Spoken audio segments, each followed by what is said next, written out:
There is an app called Letterboxd, and it's basically, I'm sure you've seen those videos around where like interviewers are interviewing celebrities and they're like, what are your top 4 movies on Letterboxd? And then they answer. As a person who just like generally enjoys movies, I thought it would be like cute to like get Letterboxd, and so I got it. Just whenever I watch a movie, I leave a review. It's actually really amazing and therapeutic because I can put what I want to say out into the world and just like send it off into oblivion. And I know this is crazy. I know like you won't even believe it. Nobody follows me. I haven't like met somebody who's like, give me your letterbox. I basically don't have any friends on there. But honestly, I feel like that's kind of for the best. I thought it would be a fun idea. I thought it would be such a fun, crazy, amazing idea if I literally just read you guys my letterboxd reviews. Is this like an insanely boring video idea? Maybe. Okay, maybe. But I'm trying something. Experimental, if you will. This is an experiment.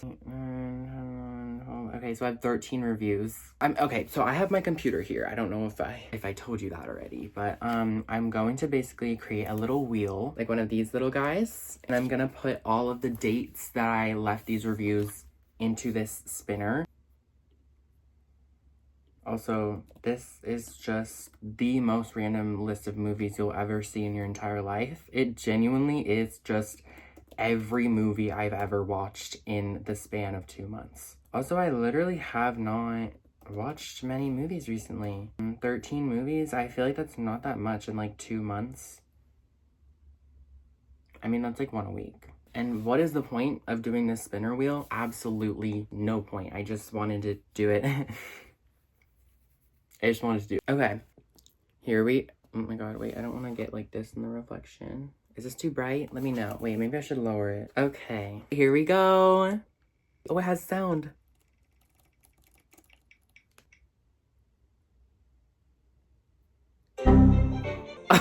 January 60th. Wow, that's literally insane that I typed that in. Why did I type that in? Hello? Like, actually, literally hello. Okay, so I think I meant to type in January 30th.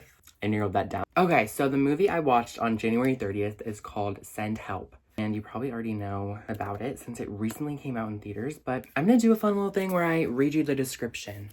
Okay, maybe this is ugly. Send Help is a 2026 psychological survival thriller film directed by Sam Raimi. I hope that's right. Rami? I don't know. Featuring Rachel McAdams and Dylan O'Brien as co-workers stranded on a desert island following a plane crash. The movie, which blends dark comedy with intense suspenseful mind games, follows them as they navigate a strained power dynamic to survive. Okay, so you basically got the gist. I give it 5 stars. Okay, so I do mention spoilers in my review. I'm just gonna kindly reword it for you to like understand without the spoilers. Super, super good. Okay, so I liked it. I liked it a lot. Spoilers! Okay, this is the spoilers part. But basically,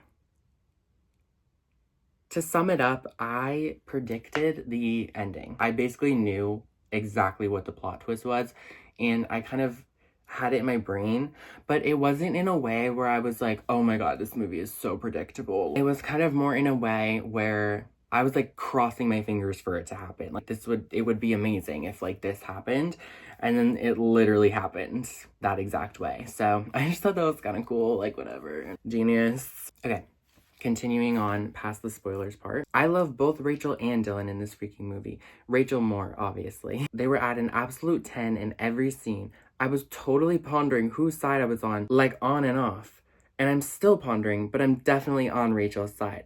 Okay? I forget the characters' names, I'm sorry. Wait, that's actually low-key real because I still don't know their name. The pig scene was crazy, oh my god. Anyways, love. That was my review, and basically what I have to add is this is definitely one of those reviews where I just got home. I was going to bed. I don't know why, but I feel morally obligated to literally write reviews on every single movie that I see recently in my letterbox. Like it's just something I have to do for myself. But yeah, some incredible acting in this movie. I mean, what would you expect? What literally would you expect anything less from these completely famous people. Okay, let's move on.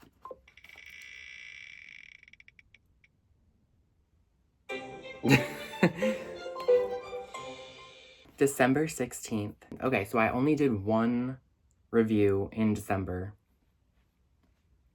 I guess it was a pretty busy month. I mean, it's a pretty busy time of year, I won't lie. That movie that I watched in December is called Baby Teeth. Now, we'll get to my review in a second. Let me read you the description. Baby Teeth, 2019, is a raw Australian coming-of-age drama directed by Shannon Murphy that follows Mila, a seriously ill teenager who falls in love with Moses. Moses? Yeah, Moses. A troubled small-time drug dealer. While her parents struggle with this chaotic, unlikely relationship, they realize Moses brings Mila a new, vibrant lust for life. Which, okay, let me just preface by saying I was going into this movie for the two actors. The guy who plays Moses is Toby Wallace. And I don't know, I just saw him and I was like, yeah, I want to watch this movie. Yeah, I really don't know why, I just had that feeling. And then Eliza Scanlon. Oh my god, guys. I've never actually said her name out loud, but I love her. I love her in everything I've seen her in. So I gave it 4 stars. Okay, my review says, loved. Made me feel really good until it didn't. Did not expect that. Broken heart emoji. Okay. Basically, my knowledge of this movie was literally like a coming-of-age, cute little romance. What I didn't know is that she was ill. She was ill. She had cancer, which I wasn't expecting that. So yeah, overall, I recommend. But definitely don't think that it's a happy movie. Okay, next on our thing. Oh my god, could it take any longer? February 22nd. So let's see what that is. Ah! Okay, on February 2nd, I watched a film called Spring Breakers. You guys, I had a lot to say about this. Actually, I really didn't, but you'll see. So I gave it 2 stars.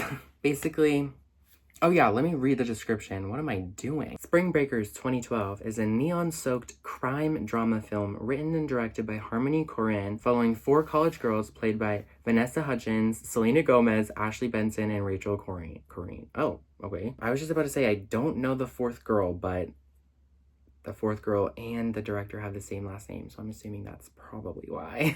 No shade, though. The film is described as a neo-teensploitation tale. Oh, okay. Big word. Where they get involved with a drug dealer and arms dealer named Alien, James Franco. I'm not going to give anything away, but I am going to say that that description is quite literally the entire movie. So basically, you'd think, oh, there's 4 or 3 really well-known actresses in this movie. It's a crime drama, neon-soaked. Oh wait, I didn't even read the part about they rob a restaurant to fund their Florida spring break trip. So they're going to spring break in Florida, and to do that, because they are broke, they rob a local restaurant in their town. And basically, that kind of set up, like the robbery in the beginning kind of set up an expectation of mine. I was like, oh, okay, this is interesting. Like, things are happening. They get to Florida, nothing happens. The potential of this movie was crazy. Like, I was expecting so much. I don't know. I guess it's just one of those movies that, like, I just didn't get. Like, it just wasn't for me. Honestly, I loved Selena's character, who I feel like had the most depth. But she got such little screen time. It honestly didn't really add much. Like, it was kind of just like, she pops in, she pops out. And then I'm just like, oh. Okay, it's 1 hour and 34 minutes, so not that long. But if you guys are willing to watch 1 hour and 34 minutes worth of just, like, aesthetic shots, it is, like, really explicit is the other thing. It's like, I was like, whoa. There's low-key nudity every scene, and I wasn't a fan. It's a whole lot of sex, it's a whole lot of drugs, but it's not Euphoria. Like, do you know what I mean? Euphoria, I feel like, does sex and drugs in a way where there's, like, they also really do their characters so well. I love a good character, and there wasn't really a whole lot of options to pick from in this movie. I'm so sorry. Okay.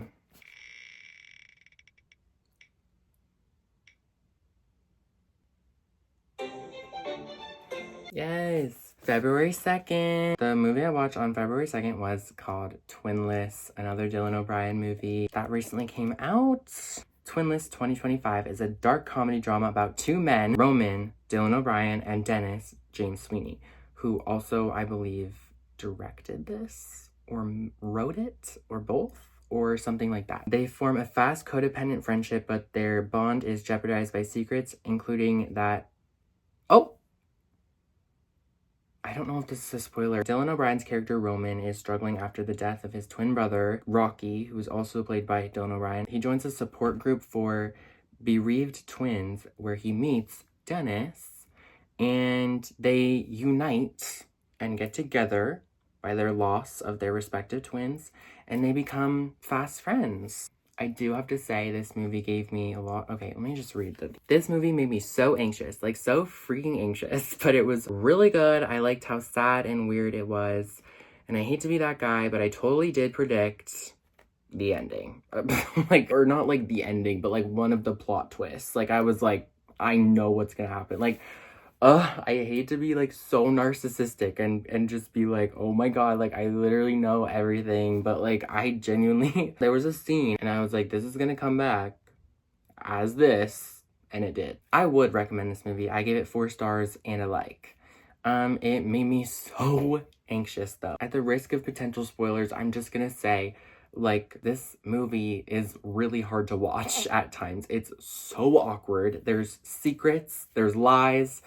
It makes me anxious. I probably wouldn't watch it again. Actually, I probably would, because like I already know what's gonna happen, but definitely do give it a watch.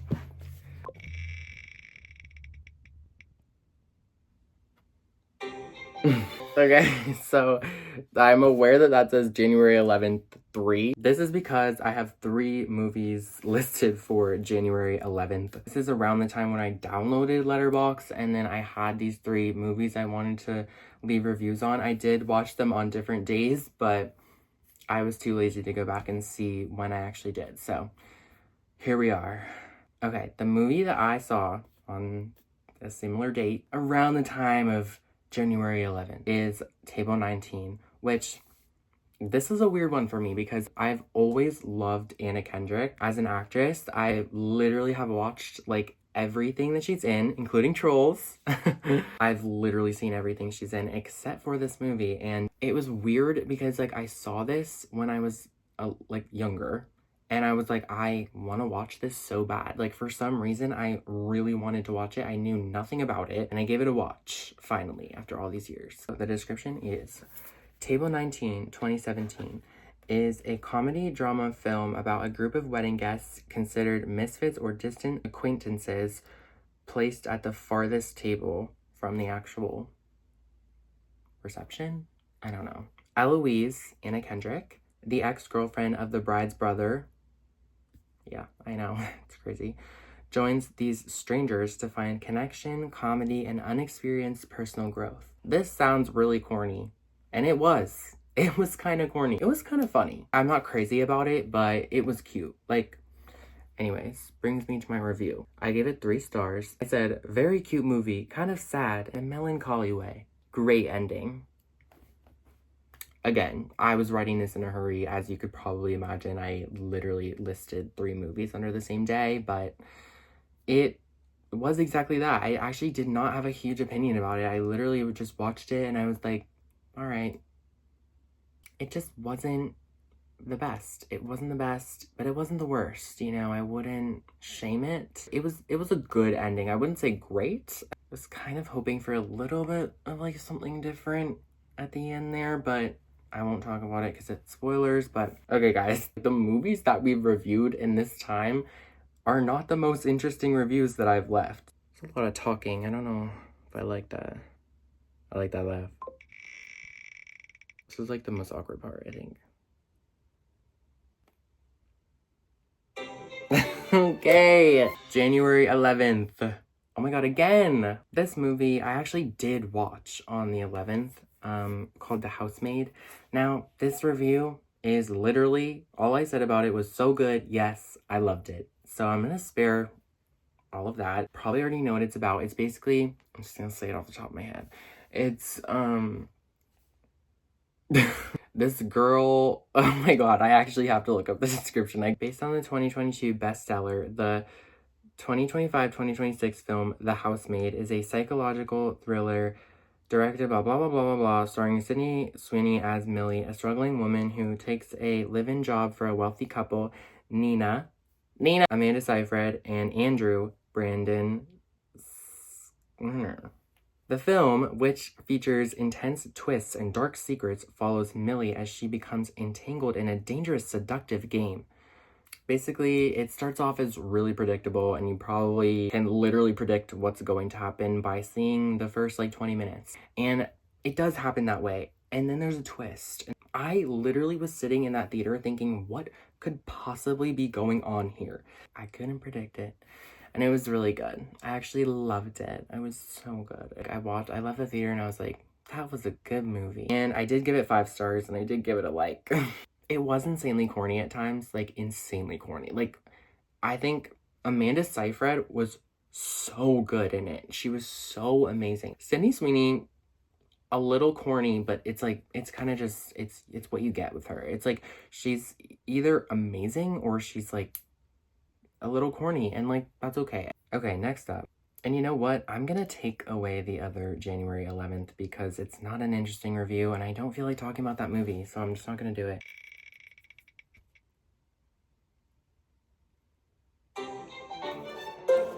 January 26th. On January 26th, I watched Superbad.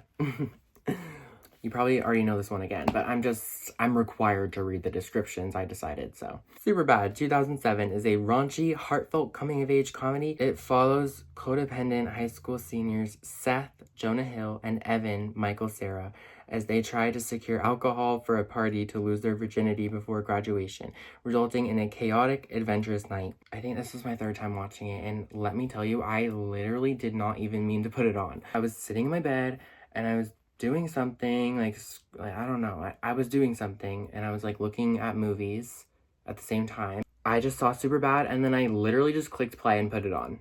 And let me tell you, it had my attention the entire night, even though I've seen it twice already. I don't know what it was. Anyway, let me read my review. I wasn't aware how much I liked it, but this is my 3rd watch, so maybe I did. Audibly giggled all the way through. Dude, I can't. Like, I actually can't. It's way funnier in my head, like, when I'm typing it out. And I never got bored once, despite it being the most random thing I could have done instead of my homework. I also love that McLovin had the best night ever, and I'm jealous. Thank you. I just literally thought it was the funniest movie in the world. Like, I actually was watching it, and I was like, how have I never appreciated this, even though I've seen it already? Like, I don't know. Like, I always liked it and, like, thought it was funny, but I didn't realize that it was, like, crazy. Next!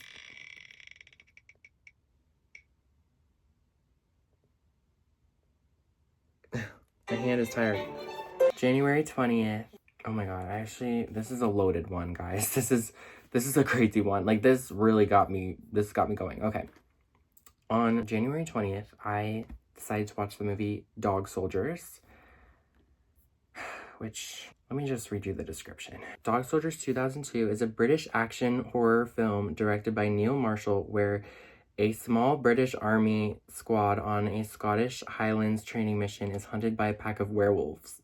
Trapped in a farmhouse, the soldiers must use their military training and weaponry to survive until dawn against supernatural predators. So, there's a backstory for this. I was looking at horror movies to watch one night. I was alone in the house, and I was like, this is crazy. I had this weird feeling where I was like, I want to be scared. I want to put on a movie. I want to turn off all the lights. It was like literally 1 a.m. and I decided to start a movie. And like with like full intention of just like finishing it, whatever. When I looked on TikTok, searching up horror movies to watch that like are kind of underground, because like I didn't want to like, I've seen a lot of horror movies, so I was trying to find like the good ones, and this movie came up, Dog Soldiers. Literally, people rave about this movie, okay? They are crazy about it, and I'm like, okay, like I get it, it's like a classic or whatever, I guess. I gave it 3 stars, and that was me being generous. Let me read the review. I actually have a lot to say. I was gonna give this 2 stars, but I felt bad because I actually really loved the idea with the soldiers and the werewolves, and the characters were super lovable.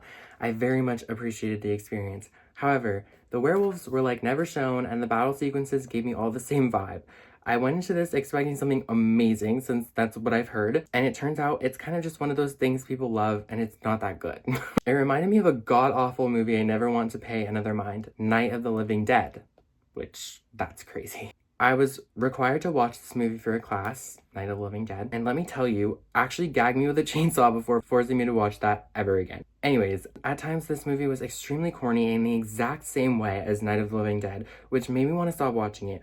Overall, this is the largest paragraph I've written about a stupid, mediocre movie, and I'm sorry, I'm still on that edible from my last review, which we'll get to that. Okay, this is an edit that I put in. Obviously, I know the movie was like this because it's older, even though 2002 is barely passable, but hey, I'm just trying to be honest. I mean, and there's not much to add. I had so much to say about this movie because people love it. The aesthetic, the vibe of like military soldiers like going to like a mission, and then there's like something in the woods, like that was kind of like intriguing, but the werewolves were so bad. Like if you look at a picture of it, it's like kind of cool looking, but then you actually see one of the scenes and you're like, oh, I'm not scared at all. In fact, I might giggle. So me being curled up in my bed, lights off, completely dark, or like bordering on 3 a.m. It's like 2:30 a.m. I'm watching this movie and I'm bored. I don't know. I wanted to be scared. I wanted to be thrilled. I wanted to be biting my nails, but I just wasn't. The characters were amazing. Like, I didn't really expect to like have any like emotional attachment to like a full male cast. But yeah, I actually liked like 3 of the characters a lot. Like, I was rooting for them. I think it's one of those things where like people watched it when they were young and it scared them, and like it's just kind of like a classic. I don't know. It's like, it's 2002, which I'm like, girl, I've seen scary things from 2002. I don't know if I'm being crazy. I think my expectations were just lifted to a high. Okay.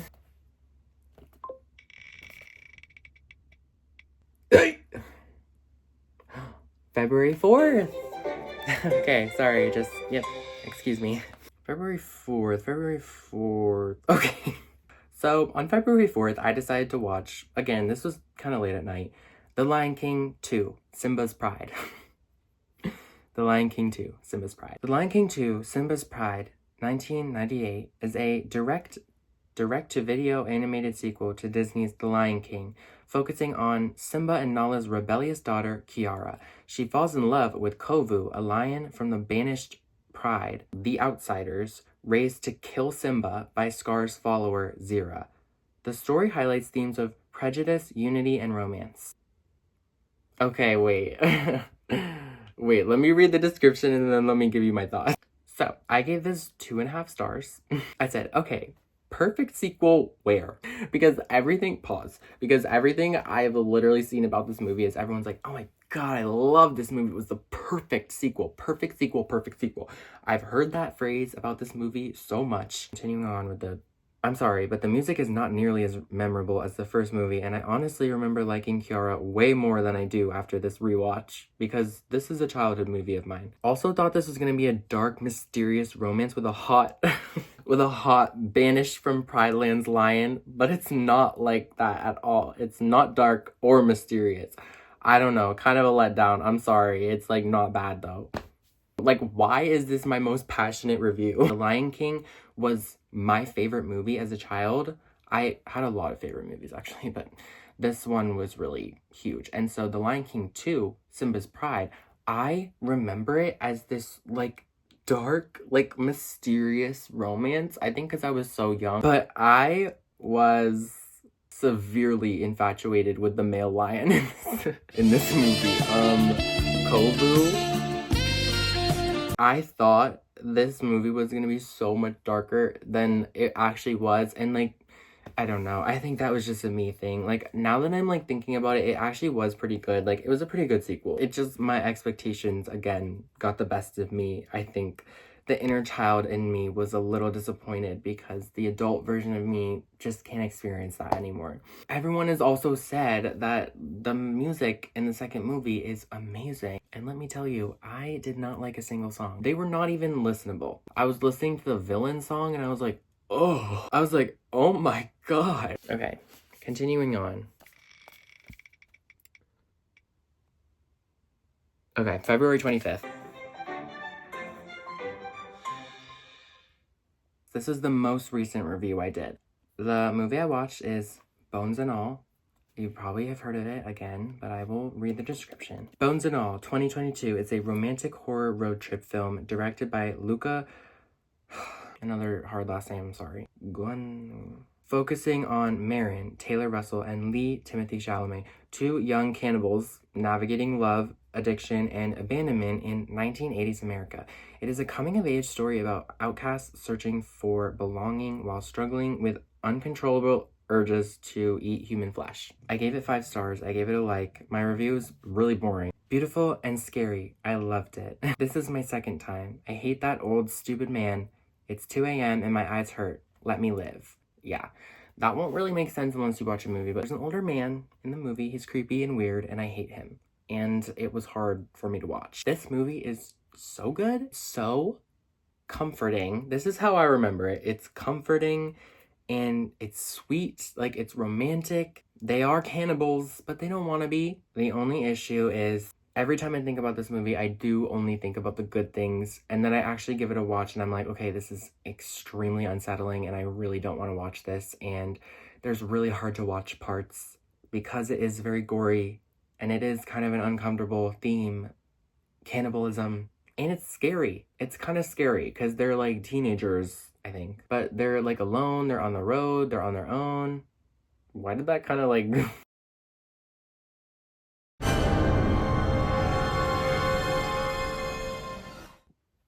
Okay, my phone just died, so that was literally insane, and it actually just gave me a heart attack. I was like, please, please, please, please, please save. Next review. We're narrowing it down. I'm sorry, guys, if this is long, like...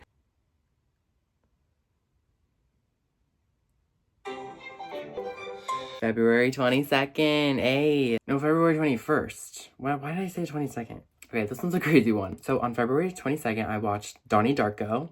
Donnie Darko 2001 is a cult psychological sci-fi thriller about a troubled teenager played by Jake Gyllenhaal who avoids a bizarre fatal accident and is plagued by hallucinations of a grotesque giant rabbit named Frank. Frank manipulates Donnie into committing crimes while warning that the world will end in 28 days. Okay, if you haven't seen this movie, that was probably insanely intense for you, and I'm sorry. That was the vibe watching it. My review, I gave it 5 stars. I just wrote, dude, I'm so confused. This movie is insane. I haven't heard anything about this movie. I just really liked the aesthetic of like what I was seeing. And I've never watched this movie before. It was really insane. Like, this freaking rabbit dude is scary. This rabbit's voice, oh my God. Like, okay, this is actually crazy, but I think I woke up at like 6 a.m. and watched this movie. I could not tell you why. I can't remember. And like, I woke up like fresh out of slumber and I was like, I'm gonna watch this movie. I think I was having anxiety about something. Anyways, it was a rainy day movie for sure. I think it was a rainy morning. The theme overall isn't super dark. I mean, it's kind of dark, but it's not like... It's kind of like a coming of age in a way. I actually had to look up what the movie was about because I knew nothing about it when I started watching it. And then after watching it, I genuinely was so confused because I feel like it kind of explains like what's happening in the movie, but like it doesn't really lay it out for you. And like I'm the type of person where I need that. Like I need it to be laid out for me. Literally, I had no idea what I just watched, but it was a really good experience. And now that I know what it's actually about, I can like look back and be like, okay, that was pretty good. That was pretty good. Highly recommend. It's like kind of depressing, but I don't know. I kind of like those movies. Like this one girl in my film production class, she like recommended a sad movie to me and she was like, yeah, like I wouldn't watch this on like if you're feeling sad. And I was like, no better time to watch a like deeply disturbing, depressing movie than when you are deeply disturbed and depressed. At least for me, it makes me feel validated. Final 2, what's it gonna be? Oh my God, February 2nd. Okay, oh wait, I already did that one. Yeah, I already did that one.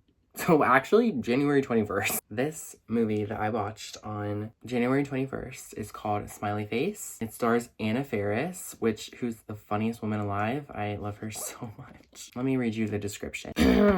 Smiley Face 2007 is a cult stoner comedy directed by Greg Araki, starring Anna Faris as Jane, a perpetually stoned actress who accidentally eats her roommate's weed-laced cupcakes. This film follows her chaotic, hilarious misadventures across Los Angeles as she attempts to manage a series of responsibilities while extremely high. I have something to admit, I did take an edible while I was watching this movie. I gave it 5 stars. My review is, I watched this movie on my last edible. What an experience. I genuinely was like, she is me. Like, this is the perfect encapsulation of what it feels like to be high. Everything that she was thinking, I was like, this is what I would be thinking. I just heavily saw myself in this character, which, I mean, what can I really say about that? It's so funny. It actually is so funny. It made me laugh, like, the whole time.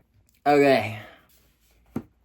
Oh, that's all for today's video. Those were my letterboxd reviews. I don't know if this was insanely boring or if this was, like, kind of entertaining. I hope you literally enjoyed so much, and I will be back next week with another video, believe it or not. And this one's gonna be crazy. I'm just kidding. It's like, no, like, but watch it. Okay, bye.